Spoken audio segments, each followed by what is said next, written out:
John chapter 12. So 6 days before the Passover, Jesus went to Bethany, where Lazarus was, who had died, he whom he had raised from the dead. So they made him a supper there, and Martha was serving, and Lazarus was one of those feasting at the table with him. Then Maria took a litra of ointment of spikenard of large price, and she anointed the feet of Jesus, and wiped his feet with her hair, and the house was filled with the odor of the ointment. Then one of his disciples, Judas, son of Simon Iscariot, the one being about to betray him, said, "Why was this ointment not sold for 300 denarians and given to the poor?" He said this not because he was concerned for the poor, but because he was a thief and had the money bag, and he carried around whatever was put in. So Jesus said, "Leave her be. She has kept this for the day of my embalming. For you always have the poor with you, but you do not always have me."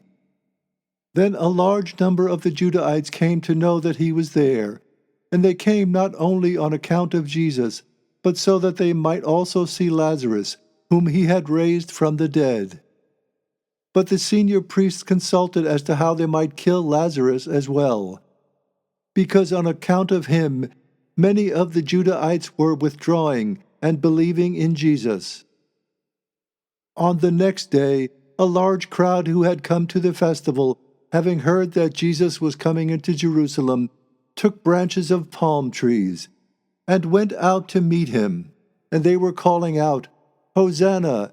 Exalted is the one coming in the name of the Lord, the King of Israel." And Jesus found a small donkey, and he sat on it, as it has been written, "Do not fear, daughter of Zion. Look, your king comes, sitting on the foal of a donkey."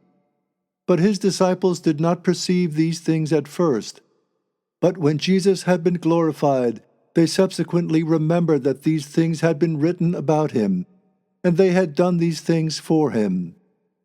Then the crowd, who were with him at the time he called Lazarus out of his memorial tomb and raised him from the dead, were giving testimony. On account of this, the crowd went out to meet him as well, because they heard about his having performed this sign. Then the Pharisees said to each other, "Do you see how you are profiting nothing? Look how the world has gone after him." And there were some Greeks among those going up to worship at the festival. So they made an approach to Philip, who is from Bethsaida of Galilee, and they appealed to him, saying, "Sir, we want to see Jesus." Philip came and told Andrew, and Andrew and Philip in turn told Jesus. But Jesus answered them, saying, "The hour has come for the Son of Man to be glorified. Truly, truly, I say to you, unless the grain of wheat falling into the ground should die, it remains alone. But if it should die, it bears much fruit. He who loves his life will lose it, and he who loves less his life in this world will preserve it into Aeonian life. If anybody serves me, let him follow me. And where I am, there also my servant will be. And if anybody serves me, the Father will honor him. At this moment my mind has been troubled, and what shall I say? Father, save me from this hour? But on account of this I came for this hour. Father, glorify your name." Then a voice came out of heaven, "I have both glorified it, and I will glorify it again." So the crowd who stood by and heard suggested thunder to have struck. Others said, "An angel has spoken to him." Jesus answered and said, "This voice has come not for my sake, but for your sakes. Now is the judgment of this world. Now the ruler of this world will be driven out. And as for me, when I am lifted up from the earth, I will draw all people to myself." However, he said this signifying by what kind of death he was about to die. The crowd answered him, "We have heard out of the law that the Christ remains throughout the eon, so how can you say the Son of Man must be lifted up. Who is this Son of Man?" So Jesus said to them, "The light is with you for just a little while yet. Walk while you have the light, so that darkness might not overtake you. For he who walks in darkness does not know where he is going.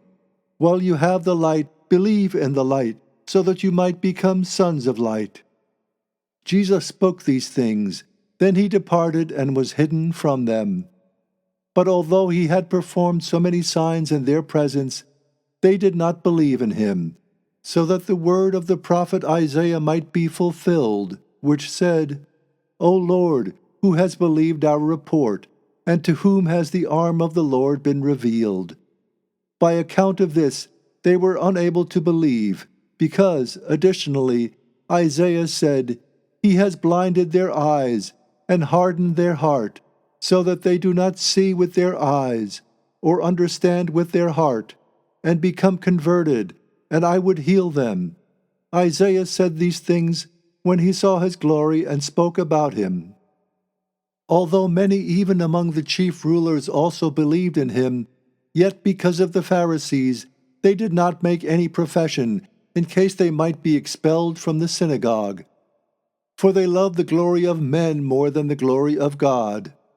But Jesus called out and said, "He who believes in me believes not in me, but in him having sent me.